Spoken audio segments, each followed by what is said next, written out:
My name is Miranda O'Neill, and I'm 34 years old. 3 days after I said goodbye to my mother, the woman I bathed, fed, and held through 240 rounds of chemo, my sister stood in the living room of the house I grew up in and told me I had 24 hours to pack my things and leave. She had a photocopy of the first page of Mom's will in her hand. Dad stood behind her, arms crossed, nodding. They were so sure, so certain. I didn't argue. I didn't cry. I asked one question. Have you read the full will, Vanessa? Or just the first page? Vanessa laughed. She shouldn't have. Before we go any further, please take a moment to hit that like and subscribe button. It really helps the channel grow. And drop a comment below. Where are you watching from, and what time is it there? I'd love to know. Now let me take you back 3 years, to the day my mother got her diagnosis, and everything in my family shifted for good. The call came on a Tuesday in October. I was at my desk in Hartford, reconciling ledgers for a mid-size manufacturing client, when Mom's name lit up my phone. She never called during work hours. Miranda, honey, I need to tell you something before I lose my nerve. Stage 3 breast cancer. Metastasized to 2 lymph nodes. The oncologist wanted to start chemo within the week. I pulled my car keys from the drawer before she finished the sentence. Ridgefield was 2 hours south. I told my supervisor I had a family emergency and I'd be back Monday. I wasn't back Monday. The first thing Mom said when I walked through the front door was, "Don't tell Vanessa yet. You know how she gets." I knew exactly how she got. Vanessa would panic for 48 hours, post something vague and poetic on Instagram, then settle back into her life in Manhattan like the crisis had been resolved by acknowledgement alone. Mom knew it too. She'd spent a lifetime curating information for my sister the way you'd wrap sharp corners for a toddler. "I'll tell her when I'm ready," Mom said. "I just needed someone here first." So I was there first. I sat on the edge of her bed that night and watched her sleep, her breathing shallow, one hand tucked under the pillow the way she'd done since I was a kid. The house smelled like cinnamon and old wood. The hallway still had pencil marks on the doorframe where she'd tracked our heights growing up. Mine stopped at 5'6". Vanessa's went an inch higher. I drove back to Hartford the next morning.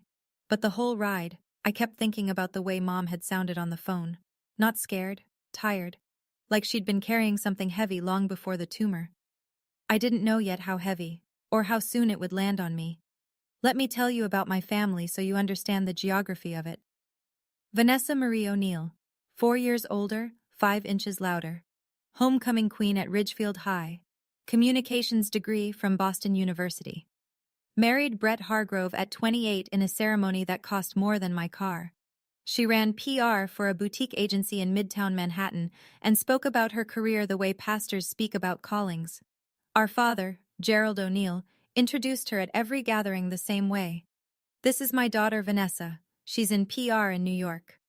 Then, if someone glanced my direction, "And Miranda's here too." I wasn't the black sheep. Black sheep at least get talked about. I was the footnote. Dad had moved out 5 years before Mom's diagnosis. Not a divorce. He was too Catholic for that on paper, too stubborn in practice. He rented a condo 12 minutes away, kept his name on the checking account, and still showed up at Thanksgiving to carve the turkey like he'd never left. He and Mom had an arrangement. She ran the house, he ran the opinions.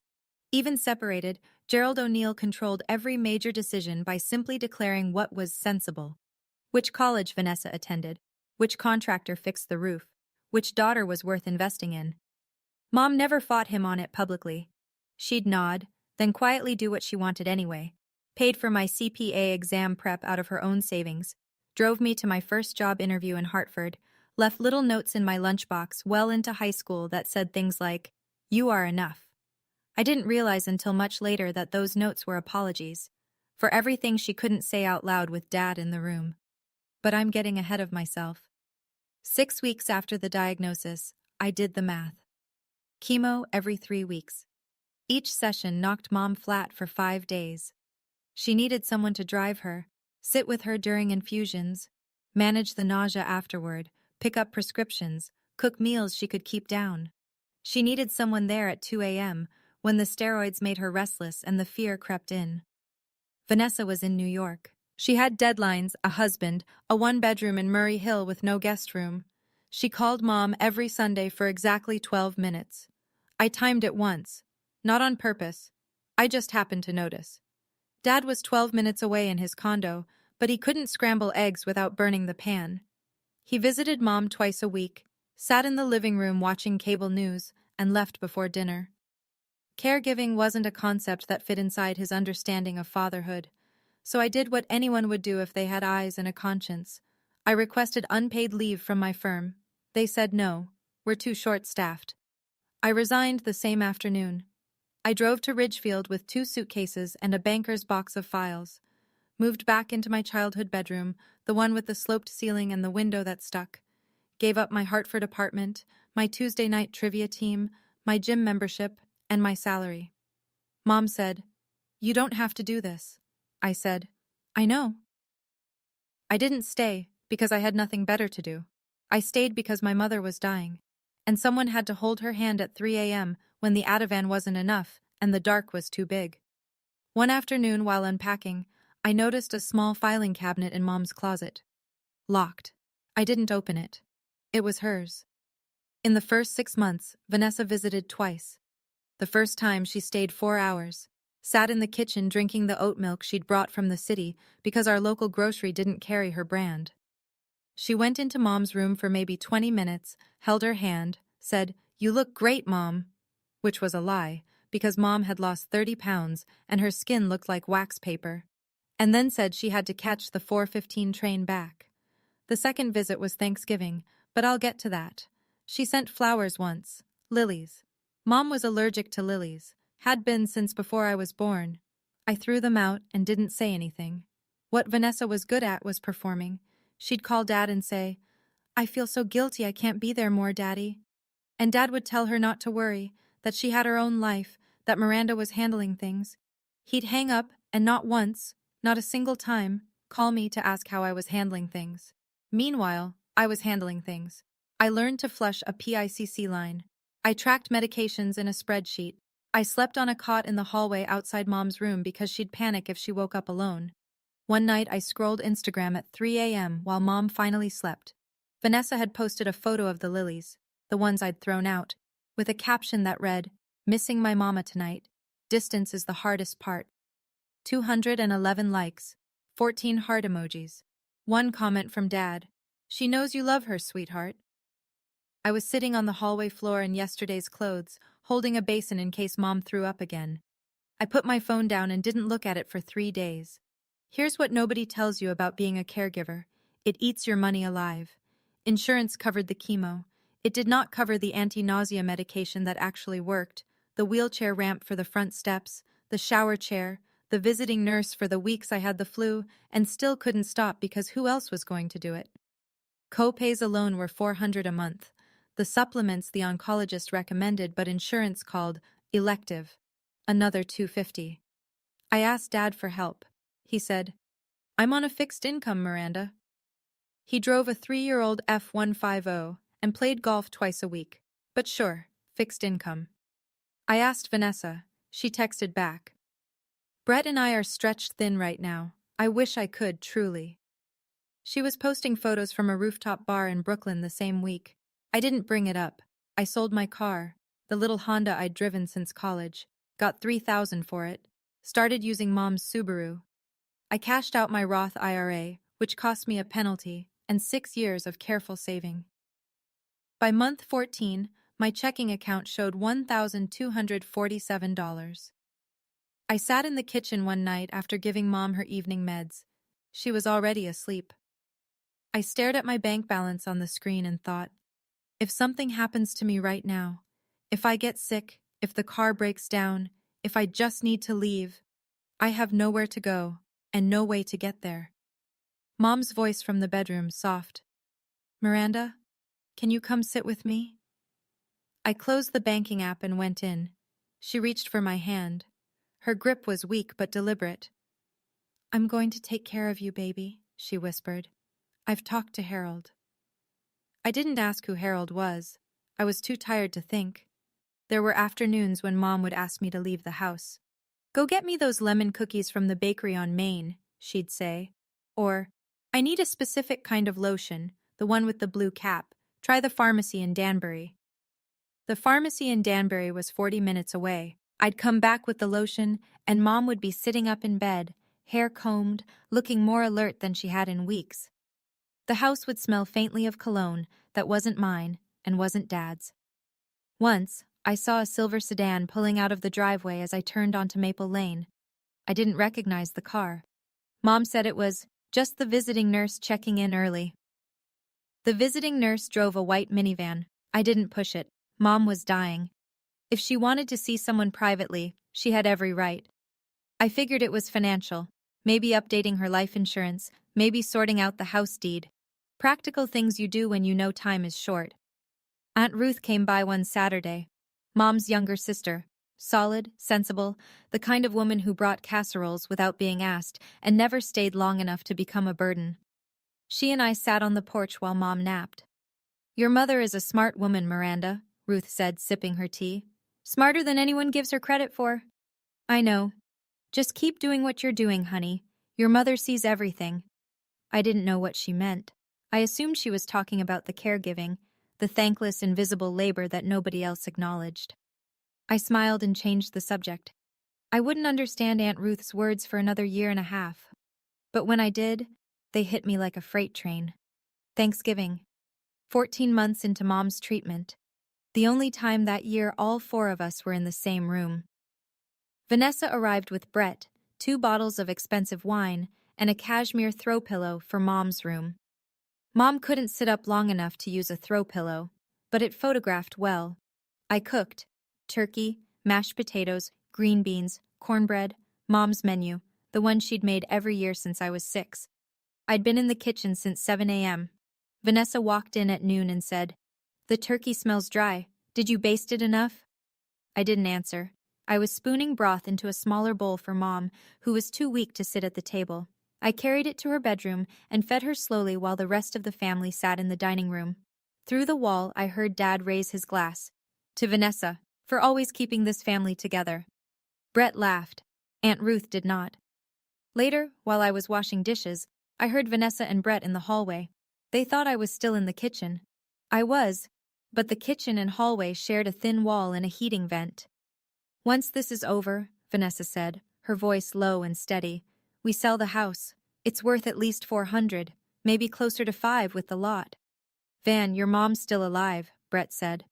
"I know that. I'm being practical. Someone has to think ahead." I set down the dish towel. My hands were shaking, but not from anger, from recognition. I'd spent a year telling myself Vanessa was just busy, just overwhelmed, just different from me. She wasn't different. She was calculating. And she'd been doing the math on that house long before the last chemo drip. 2 months before the end, Mom had a good night. The hospice nurse had warned me about this. Windows of clarity near the end, where the fog lifts, and they're suddenly, brilliantly present. I'd read about it. I wasn't prepared for it. She asked me to sit on the bed. Not in the chair beside it. On the bed, the way I used to when I was 8 and scared of thunderstorms. I climbed in carefully, mindful of the IV line. "I know what you gave up," she said. "Mom, let me finish. I know what this cost you, your job, your apartment, your savings, your 20s turning into your 30s in this house, changing sheets and counting pills." Her eyes were sharp, clearer than they'd been in months. "I need you to know. I didn't ignore it."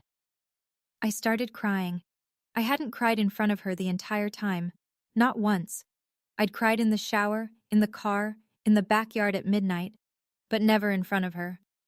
"When the time comes," she said, squeezing my hand, "don't let them take what's yours. Promise me you'll read everything Harold gives you." "Who's Harold?" "Promise me, Miranda." "I promise." She smiled. That tired, knowing smile she used to give me when I'd come home with a test I was sure I'd failed, and she already knew I'd aced. Then she closed her eyes. She died 8 weeks later. On a Sunday morning, I was holding her hand. The hospice nurse stood in the doorway. The house was quiet. Vanessa arrived 6 hours later. Gerald, 7. And within 72 hours, the woman who'd spent 3 years doing nothing showed up to collect everything from the woman who'd done it all. The funeral was at St. Anne's in Ridgefield, Small church, stone walls, stained glass that threw colored light across the pews like scattered candy. About 60 people came, neighbors, women from Mom's book club, a few of Dad's golf buddies, Aunt Ruth's husband and their kids. Vanessa wore a black Diane von Furstenberg wrap dress and sunglasses she didn't take off until she reached the lectern. She delivered the eulogy.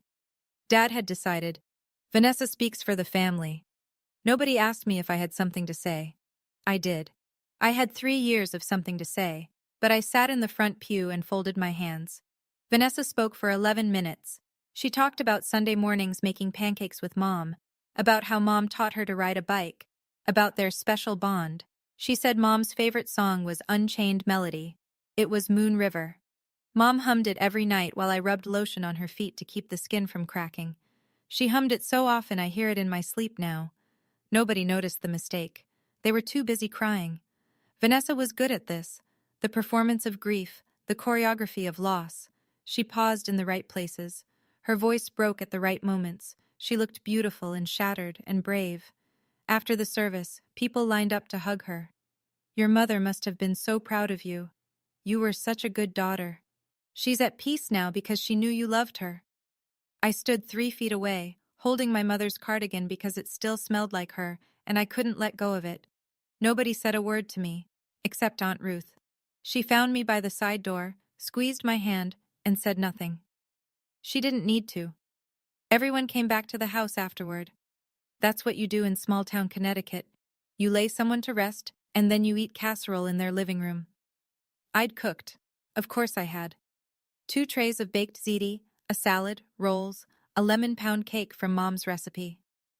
I'd been up since 5 a.m., moving through the kitchen on muscle memory while the rest of the family slept in hotels and guest rooms they'd arrived at the night before.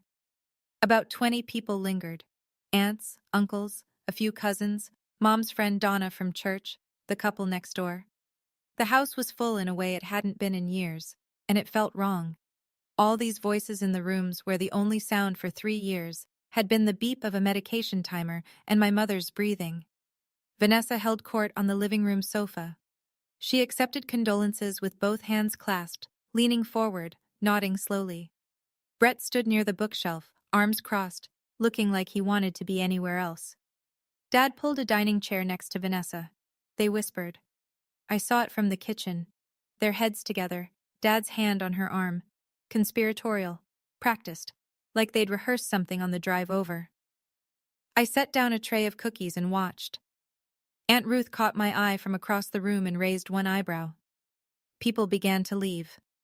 Hugs, murmured blessings, promises to call.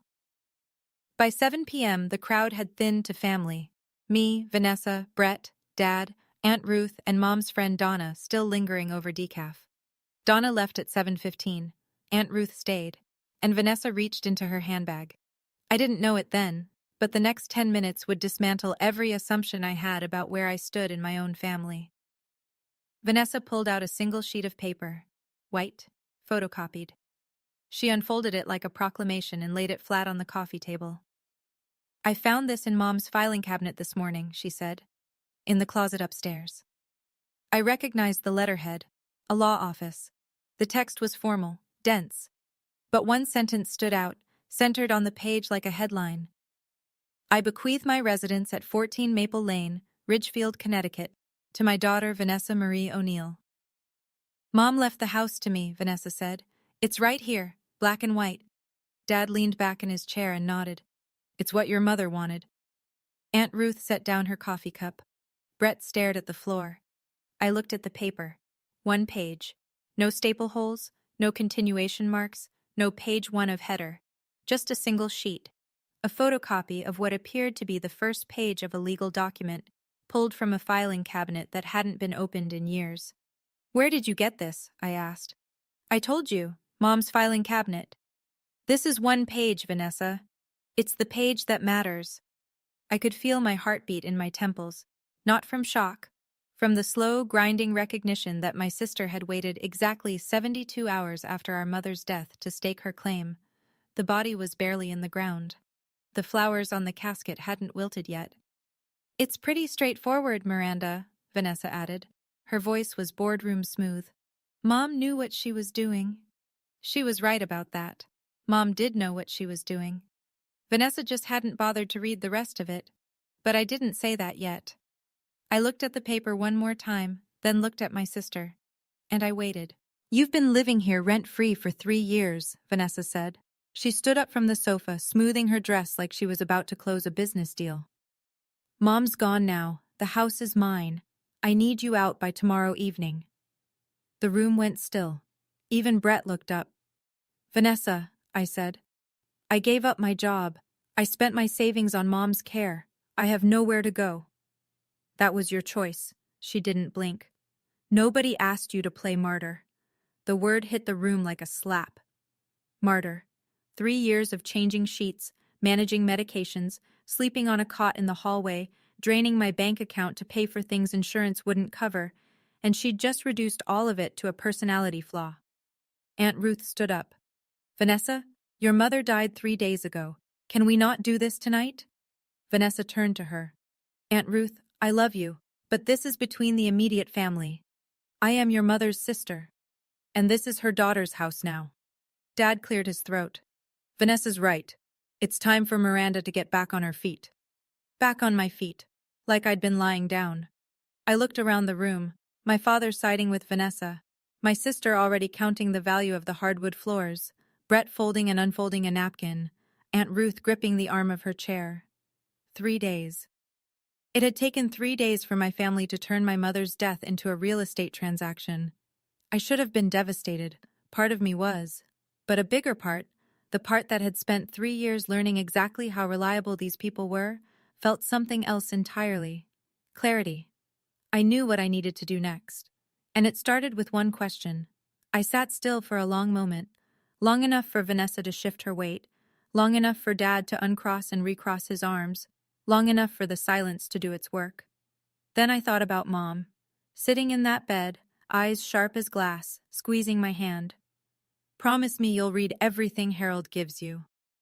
Harold, the name I'd been too exhausted to ask about. The silver sedan in the driveway, the afternoons Mom sent me on errands to Danbury. I looked at the photocopy on the coffee table. 1 page. "Have you read the full will, Vanessa?" I asked. My voice was steady, quieter than I expected. "Or just the first page?" She blinked. "What are you talking about? This is the will." "That's 1 page. Mom's estate was handled by an attorney named Harold Bryce. Have you spoken to him?" "I don't need a lawyer to read English, Miranda." "Did you contact the executor?" "The what?" I let that land. She didn't know there was an executor. She'd found a sheet of paper in a filing cabinet and assumed it was the entire story. That was so perfectly Vanessa, skimming the surface and declaring she'd read the whole book. Dad shifted. "She has a point, Vanessa. Maybe we should—" Vanessa cut him off. "Dad, it's 1 house, 1 page, 1 name, mine." I stood up. "I'm not arguing with you. I'm telling you to call Harold Bryce before you make any decisions. He's listed in Mom's contacts." I walked upstairs, closed the door to my room, sat on the edge of the bed, hands trembling. I didn't know what the full will said. I didn't know what Mom had done. But I knew my mother. And I knew she didn't do anything halfway. Vanessa didn't call Harold Bryce. Instead, the next morning, she called a realtor. I know this because Brett told me later. Not out of loyalty to me, out of sheer discomfort. He sat on the porch while Vanessa paced the backyard, phone pressed to her ear, getting a preliminary estimate on the property. "The realtor said 480, Brett told me, staring at his shoes. "Maybe 5 with the lot and the detached garage." $480,000. That's how quickly my mother's home, the one with the pencil marks on the doorframe, the creaky 3rd step, the kitchen where I'd fed her pureed soup at midnight, became a number. Vanessa called Dad next. I overheard this one through the open window.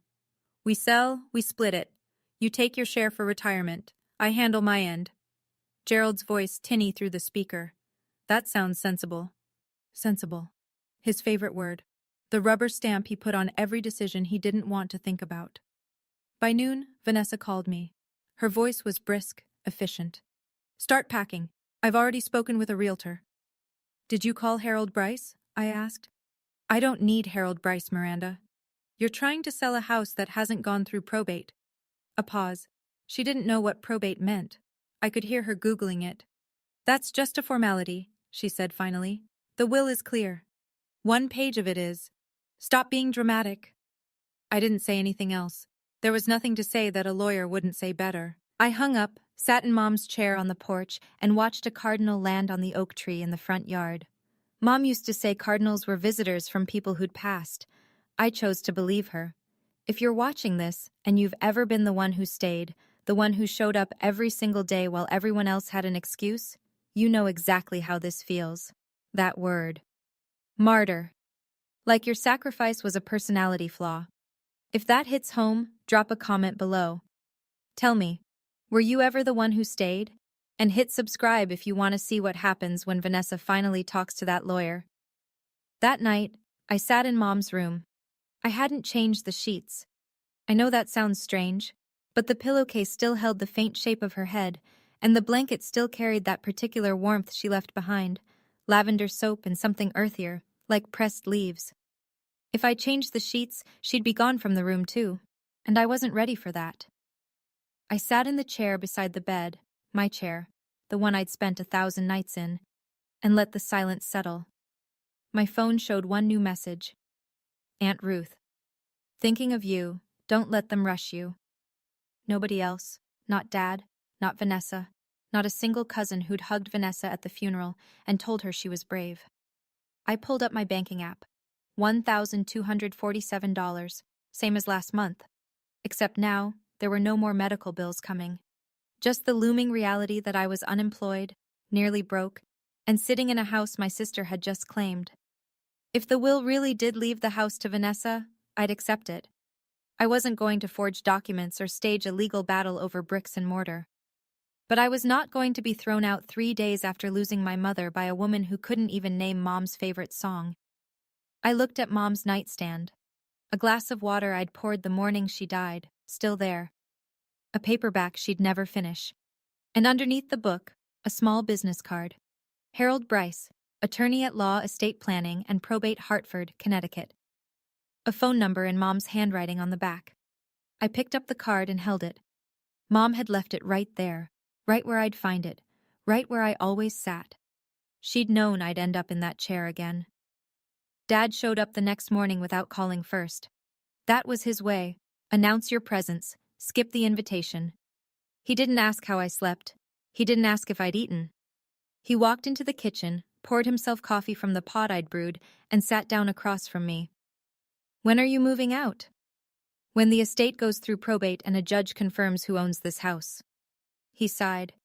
The heavy, theatrical sigh he'd perfected over decades of making women feel like they were being unreasonable. Don't make this harder than it needs to be, Miranda. I'm not making anything hard. I'm following the law. Your sister needs this house. For what? She lives in Manhattan. He paused, set down his mug. She's going through a rough patch, financially. I looked at him. This was the first time he'd admitted out loud that Vanessa's life wasn't the glossy brochure she'd been handing out. What kind of rough patch? That's her business. He pivoted fast. The point is, your mother wanted Vanessa to have the house. You should respect her wishes. I felt something snap inside me. Not anger, precision. I respected her wishes every day for 3 years, Dad. I bathed her. I fed her. I changed her catheter. Every single day. I held his gaze. Where were you? Gerald O'Neill stared at his coffee. The silence lasted 8 seconds. I counted. Then he stood up, put his mug in the sink without rinsing it, and walked out the front door. Didn't slam it. Just pulled it shut with the careful control of a man who'd spent his entire life managing appearances. I washed his mug, dried it, put it back in the cabinet, and then I picked up the phone and called Harold Bryce. I didn't hear from Vanessa directly for 2 days, but I heard from everyone else. The family group chat, the one Aunt Ruth had set up years ago for holiday planning and birthday reminders, exploded on a Wednesday afternoon. I watched it happen in real time. Vanessa. Hey everyone. I wanted to let you all know what's going on. After Mom's passing, Miranda is refusing to leave the house. Mom's will clearly states the house goes to me, but Miranda won't accept it. I'm trying to handle this peacefully, but she's making it very difficult. Cousin Kevin.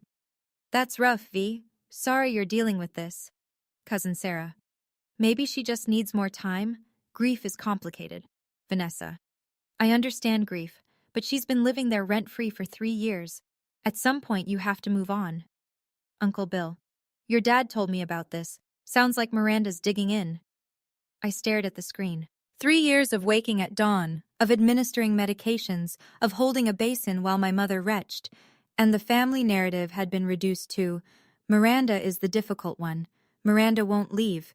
Miranda is taking advantage. My phone buzzed. A private message from my cousin Kevin. Hey, I heard you're giving Vanessa trouble about the house. Maybe just let it go? I typed 6 different responses, deleted all of them. Then Aunt Ruth posted in the group chat, 4 words. Everyone should wait for probate. Vanessa. Aunt Ruth, with respect, this has already been decided. Aunt Ruth. By whom? Silence in the chat. 20 minutes of nothing. Then Vanessa changed the subject to funeral thank you cards. I put my phone in a drawer and went outside. Sat under the oak tree. The cardinal was back. Nobody was going to rescue me from this. I'd have to wait. The call came on a Thursday afternoon, 5 days after the funeral. I'd left Harold Bryce a voicemail the day Dad came over. Professional, brief. My name is Miranda O'Neill. I'm Patricia O'Neill's daughter. My mother mentioned your name before she passed. I believe you handled her estate documents. I'd appreciate a call back. He called at 2:17 p.m. I was folding Mom's laundry, her last load, the one I'd washed the morning she died and never put away. Miranda, thank you for reaching out. I'm Harold Bryce. Your mother retained me as her estate attorney for the past 15 years, and she appointed me as executor of her will. Executor. The word Vanessa hadn't known. I understand there may be some confusion regarding the estate, Harold continued. His voice was careful, measured, a man who dealt in facts and timetables. Has anyone in the family contacted me prior to your call? No, I said. I see. Miranda, your mother's estate documents include her original will, drafted in 2019, along with a codicil, an amendment, executed this past March. March. 6 months before she died. Right in the middle of those weeks she'd sent me to the Danbury pharmacy, right when the silver sedan was pulling out of the driveway. The codicil modifies the distribution of certain assets, Harold said. Specifically, the property at 14 Maple Lane. My hand stopped on a folded towel. What does it say? I'd prefer to discuss the details in person. Can you come to my office tomorrow morning, 10 o'clock? I'll be there. And Miranda, your mother was very clear about her wishes, very clear. I hung up. I set the towel on the bed. I pressed both palms flat on the dresser and stared at my reflection in the mirror. Something had shifted. I just didn't know how much yet. Harold Bryce's office was on the 3rd floor of a brick building in downtown Hartford. Modest, clean, a wall of bookshelves, a framed law degree from UConn, and a photograph of him shaking hands with someone at a charity gala. The desk was walnut. The coffee was bad. I drank it anyway. He laid 2 documents side by side. This, he said, tapping the left, is your mother's original will, executed in May 2019. It leaves the house at 14 Maple Lane to your sister, Vanessa. I nodded. That matched the photocopy. And this, he said, tapping the right, is a codicil, a legal amendment to the will, signed by your mother on March 14th of this year. 6 months before she died, the month the silver sedan started showing up. He read the key passage aloud. I hereby revoke the bequest of my residence at 14 Maple Lane, Ridgefield, Connecticut, to my daughter Vanessa Marie O'Neill, and in its place, I bequeath said residence to my daughter Miranda Elaine O'Neill, in recognition of her care and devotion during my illness. I couldn't breathe for a moment. The codicil was signed before 2 witnesses, Harold continued.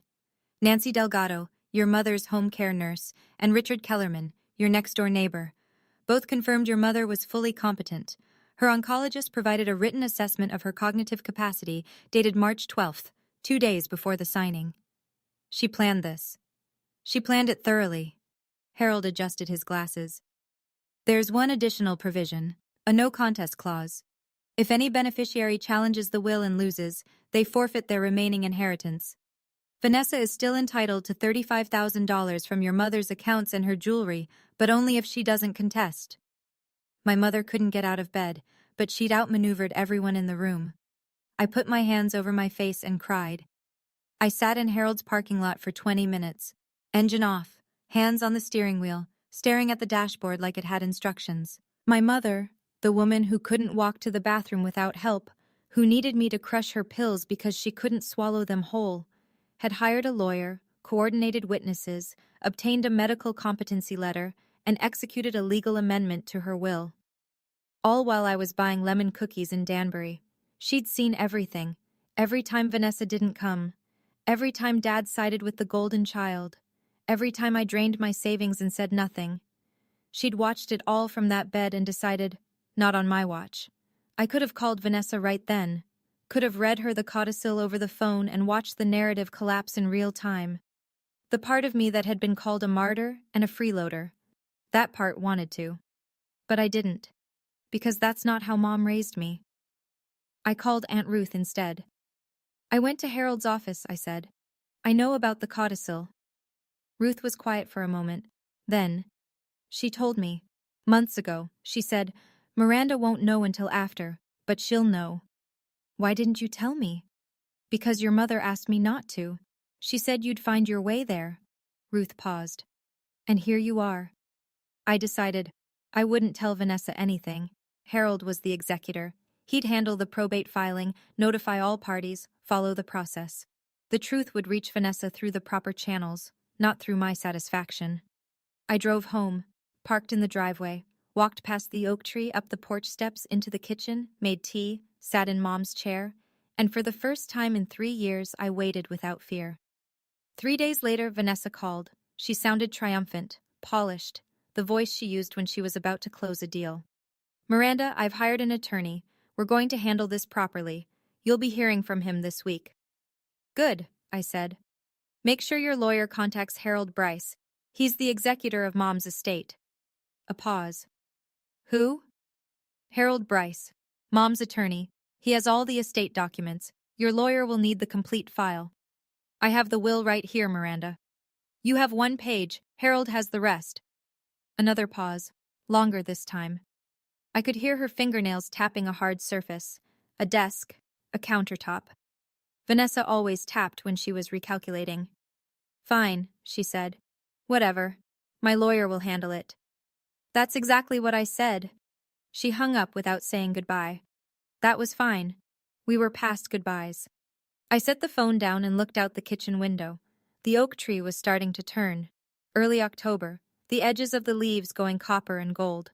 Mom used to call it the tree's honest season, the time when it stopped pretending to be green and showed what it had been becoming all along.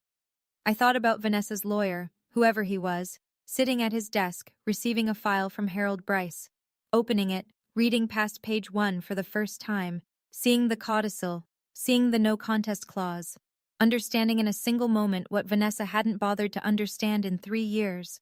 He'd have to call her, he'd have to explain it. And Vanessa, the woman who didn't need Harold Bryce, who didn't need a lawyer to read English, who had declared it's pretty straightforward, would learn that nothing about this had ever been straightforward. I poured another cup of tea and waited. The next day passed like any other. I woke up at 6, made coffee, wiped down the kitchen counter, started a load of laundry, my own this time, not Mom's. I was learning to live in the house without the rhythms of caregiving, and it felt strange. Like a drummer whose band had left the stage but whose hands still moved. At 11 a.m., my phone buzzed. A text from Harold Bryce. Vanessa's counsel has requested the full estate file. I've sent it via courier this morning. I read it twice. Set the phone down, picked it up, read it again. Somewhere in Hartford or Manhattan, a lawyer was opening a manila envelope. He was flipping past the first page, the one Vanessa had already photocopied and weaponized. He was reading the second page, the third, the fourth, and then he was reaching the codicil. I imagined his face, the slight narrowing of the eyes, the slow lean back in his chair, the moment he realized his client had hired him to fight a war she'd already lost before she started. I went out to the porch. Mom's chair, the wicker one with the faded green cushion, was still in its spot. I sat in it, The oak tree was fully in its autumn colors now, gold and rust, the kind of thing people drive upstate to photograph. I didn't feel satisfaction. I want to be honest about that. Satisfaction would mean I'd wanted this fight. I hadn't. I'd wanted my sister to be a different person. I'd wanted my father to see me. I'd wanted my mother to live. What I felt instead was something quieter, like standing on the shore after a storm and realizing the water had receded on its own. I didn't have to do anything. The truth was already in the mail. I wasn't in the room when Vanessa found out. I've never been the type to need front row seats to someone else's reckoning, but I know how it happened because Brett told me, weeks later, after the dust had settled and he'd had enough distance to be honest. Vanessa's lawyer was a guy named Craig something from a firm in Midtown. Brett said he called around 2 in the afternoon. Vanessa was at the kitchen counter in their Murray Hill apartment, scrolling real estate listings for Ridgefield, already researching staging companies, already comparing brokers. Craig spoke for about 90 seconds. That's all it took. Brett said Vanessa's face changed in stages. First confusion, the tilt of the head, the slight squint, the way you look at a sentence that doesn't parse. Then color draining. Cheeks first, then lips, like watching a photograph bleach in sunlight. "What do you mean there's a codicil?" Craig kept talking. "What do you mean she gets the house?" Brett said she gripped the edge of the counter so hard her knuckles went white. He'd never seen her like that. Vanessa was the composed one, the polished one, the one who always had the angle figured out before anyone else entered the room. Craig was still talking, something about a no-contest clause, about forfeiture, about the legal validity of the amendment. But Vanessa had stopped listening. She pulled the phone away from her ear, stared at the screen, and pressed end. 10 seconds of silence. Brett counted. Then she picked the phone back up and dialed a number she knew by heart. Mine. I was sitting on the porch when it rang. I saw her name on the screen, took a breath, and answered. "You knew." That was the first thing she said. No greeting, no transition, just volume. "You knew this whole time. You sat there. You sat in that living room while I showed you the will, and you knew." "I didn't know at the time," I said. "I found out after." "You're lying. You manipulated her.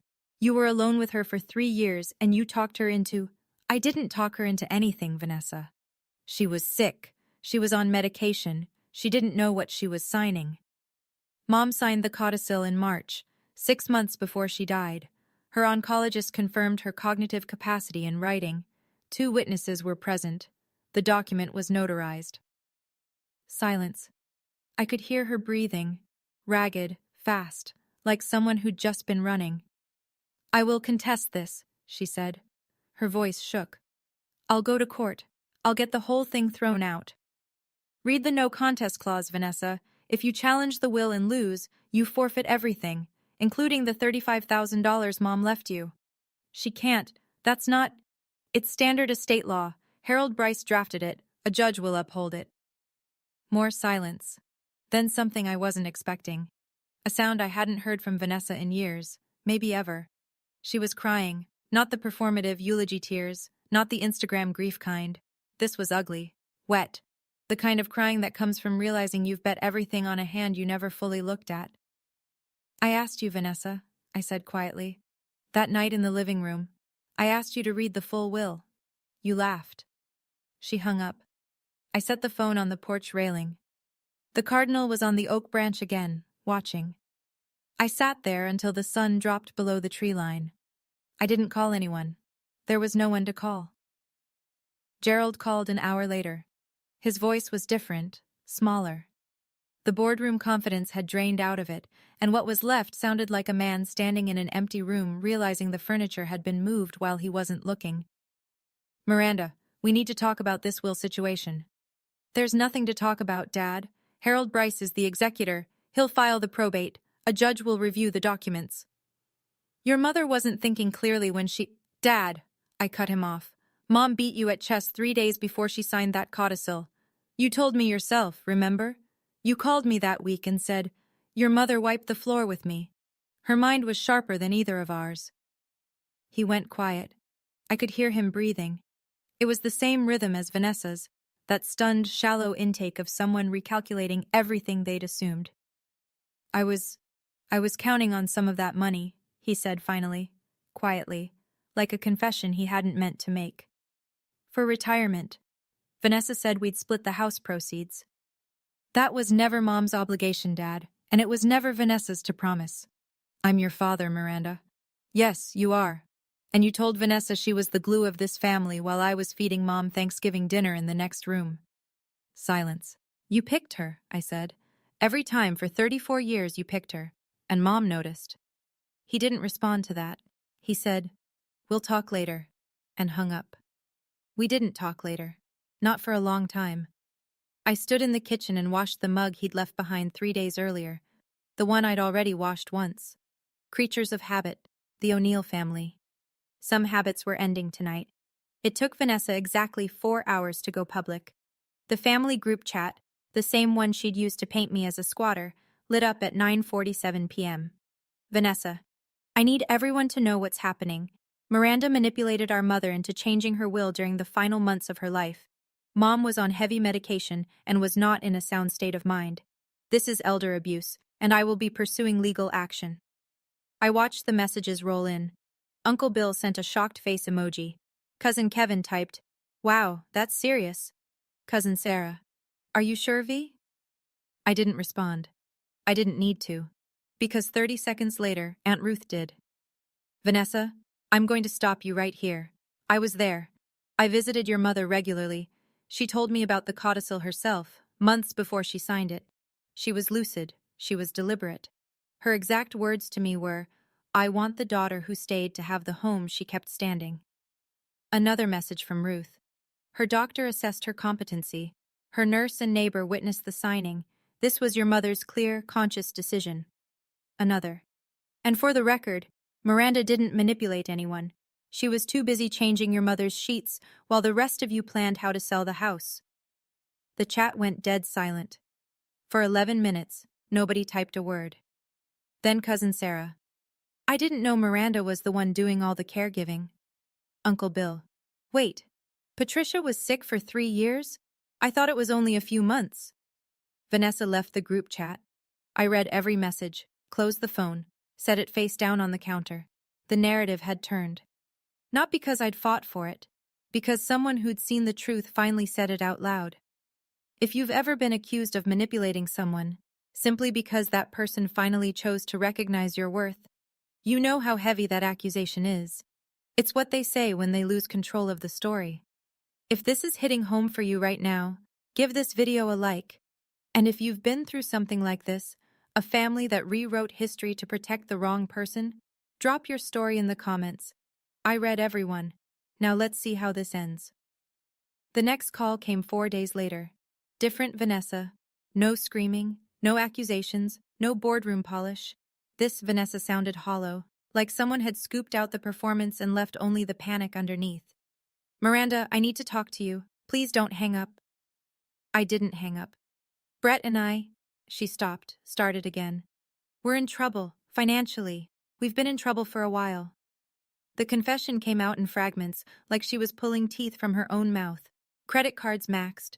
A second mortgage on the Murray Hill apartment they couldn't keep up with. Brett's commission-based income had dropped 40% in the last year.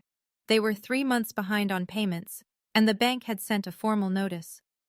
"If I don't sell that house," she said, "we lose everything. The apartment, our credit, everything." I sat at the kitchen table and let her talk. I didn't interrupt. I didn't gloat. I let the silence between her sentences do its work. "I'm sorry about the 24-hour thing," she added. "I was scared. I shouldn't have said it like that. You called me a freeloader in front of our entire family, Vanessa, 3 days after we laid Mom to rest." "I know. You called me a martyr." "I know." Long pause. Then, "Is there anything, any way, we can work something out?" "This house isn't your bailout, Vanessa. It's my home. It's the last place Mom and I had together." "You're really going to let your own sister lose everything?" "You gave me 24 hours to become homeless. After I drained my savings keeping our mother alive. You didn't lose everything, Vanessa. You spent it." She cried again. Quietly this time. I let her. Then I said, "I'm sorry you're struggling. I mean that. But this isn't my debt to pay." Dad disappeared after that. Not physically.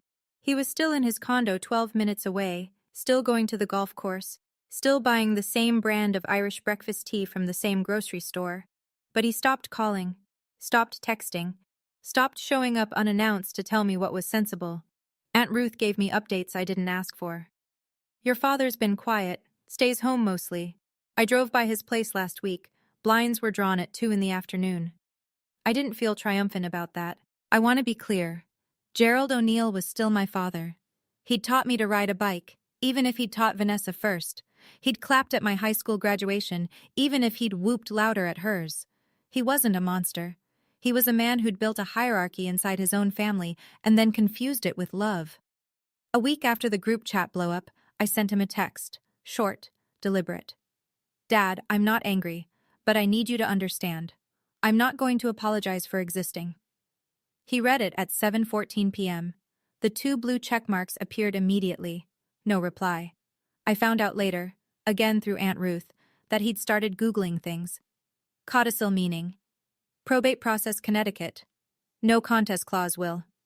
He was reading, slowly, catching up on a story he should have been part of from the beginning. I didn't know what to do with that.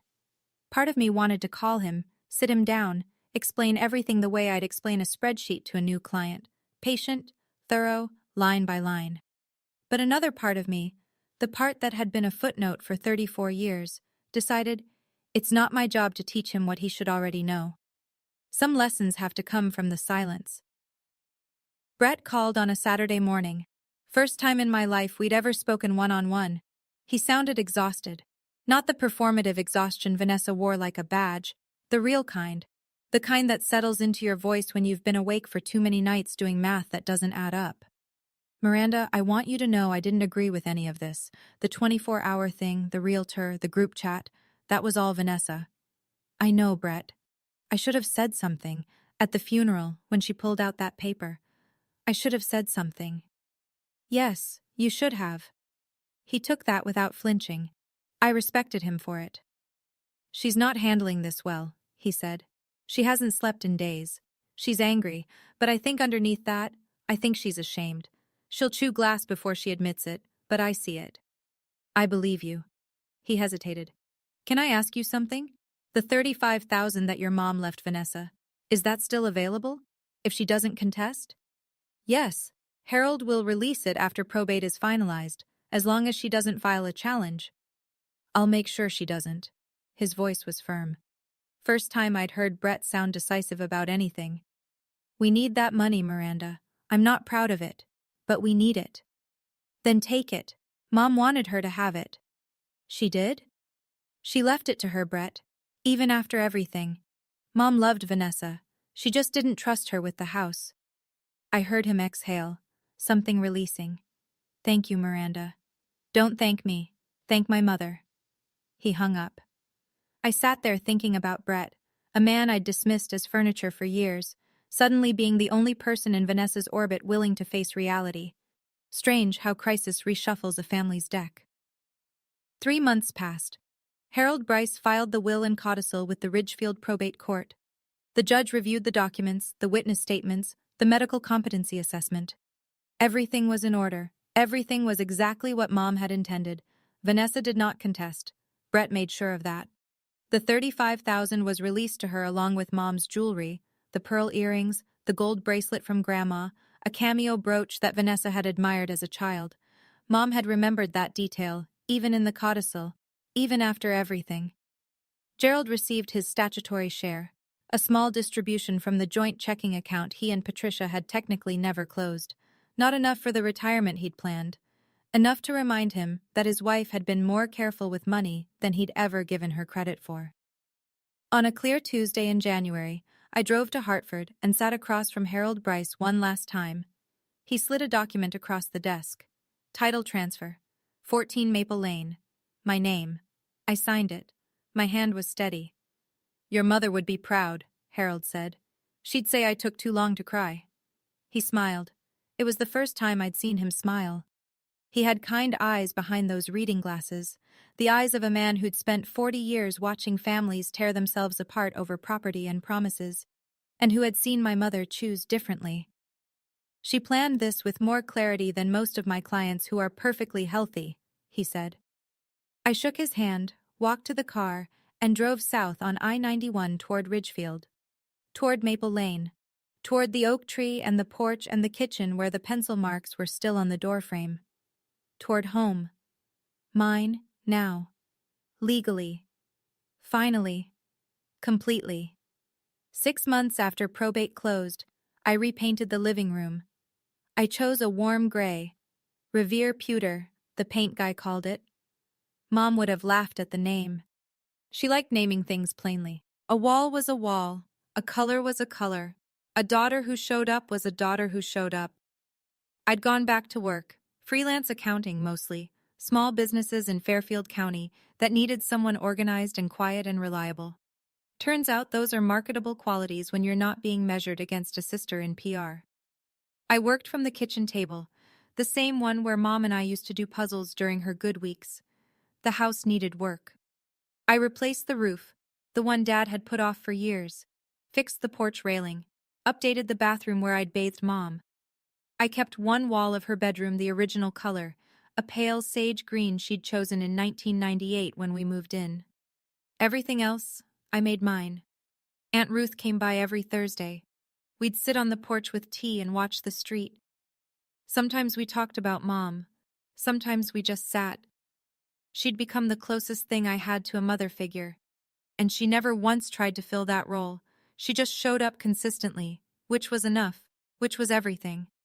For the first time in my life, I was living in a space where nobody told me I should be grateful for the roof over my head. Nobody implied I was a guest. Nobody calculated my value by what I earned or who I married or how loudly I performed my love. The house was quiet. But it was a different kind of quiet now. Not the silence of someone dying. The silence of someone finally at rest, including me. I found it in November, almost a year after Mom died.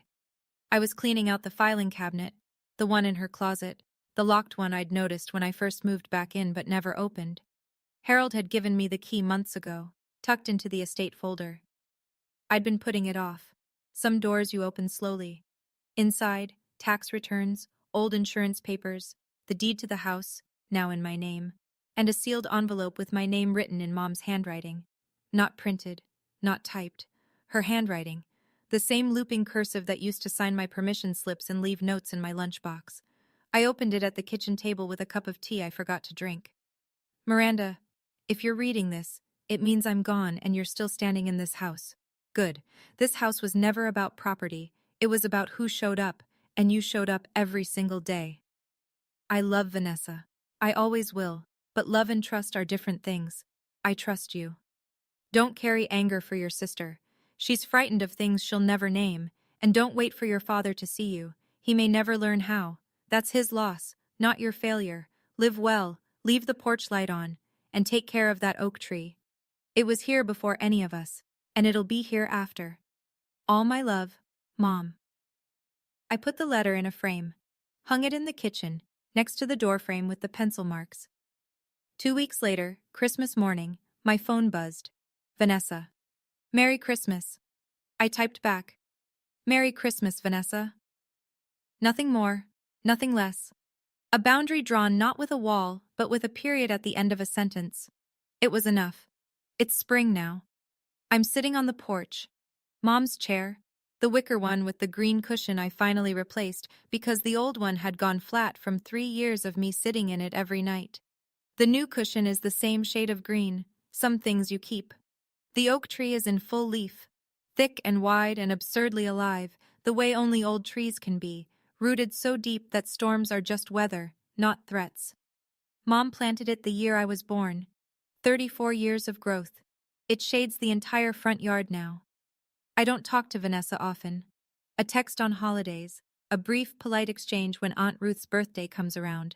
She and Brett moved to a smaller place in New Jersey. They're managing. She's never apologized, and I've stopped expecting her to. Some people show you who they are through what they never say. Dad and I had coffee last month, first time in almost a year. He didn't bring up the will. He asked about the house, about my work, about whether the roof was holding up. Small talk from a man who never learned the big kind. It wasn't much, but he showed up. And I noticed. Mom would have liked that. She always noticed. I didn't win this because I was smarter than my sister. I didn't win because I had a secret weapon or a master plan. I won because I stayed. Day after day, year after year, I stayed. And my mother, from a bed she couldn't leave, with a body that was failing her, made sure that the daughter who stayed got to keep standing. If you're the one who stays, hear me. The people who matter are watching. Even when it feels like nobody sees you. Someone does. That's my story. Or at least the version I can tell without a lawyer on retainer. If you made it this far, and I mean all the way here, thank you.